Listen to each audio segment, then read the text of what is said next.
Welcome friends. Baakiyalakshmi upcoming எபிசோடில் யாரும் எதிர்பார்க்காத பெரிய ட்விஸ்ட் காத்துட்ருக்கு. இனியா கல்யாணத்துக்கு சம்மதம் சொல்லலை அப்படின்னா கோபிக்கு ஏதாவது ஆகிடும் அப்படின்னு பயப்படுறாங்க இனியா.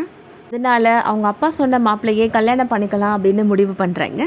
இதுக்கிடையில் இனியாவுக்கும் அந்த மல்டி மில்லினியர் பையனுக்கும் கல்யாணம் ஃபிக்ஸ் ஆகுது. அதுக்கப்புறமா ஒரு சில காரணங்களால் அந்த கல்யாணமும் நின்று போகுது. என்னோட அப்பாவுக்காக கல்யாணத்துக்கு சம்மதம் சொன்னாலுமே இனியாவுக்கு ஆகாஷை மறக்க முடியலை. ஆகாஷ் ஞாபகமாகவே இருக்குது இனியாவுக்கு. ஆகாஷை போய் சந்தித்து பேசலாம் அப்படின்னு போகிறாங்க. அந்த இடத்துல ஆகாஷ் இப்போது இன்னொரு பொண்ணை இன்ட்ரடியூஸ் பண்ணுறாங்க. ஸ்கூல்லேருந்தே இவன் என்னோட பெஸ்ட் ஃப்ரெண்ட் அப்படின்னு சொல்கிறாரு ஆகாஷ். இவன் ஸ்கூல் படிக்கிறதுலேருந்தே சின்ன வயசுலேருந்தே என்னை ஒன் சைடாக லவ் பண்ணிட்டு இருந்திருக்கிறா அப்படின்னு சொல்கிறாரு ஆகாஷ். இவன் என்னை கல்யாணம் பண்ணணுன்றதில் உறுதியாக இருக்கிறா. நானும் யோசிச்சு பார்த்தேன் இனியா, என்னோட ஸ்டேட்டஸுக்கு இவ தான் கரெக்டாக வருவா அப்படின்னு சொல்கிறாரு ஆகாஷ். ஆகாஷ் அப்படி பேசுவார் அப்படின்னு கொஞ்சம் கூட எதிர்பார்க்கவே இல்லை இனியா. அதை கேட்ட உடனே அவங்க ரொம்ப ஸ்டன் ஆகிடுறாங்க.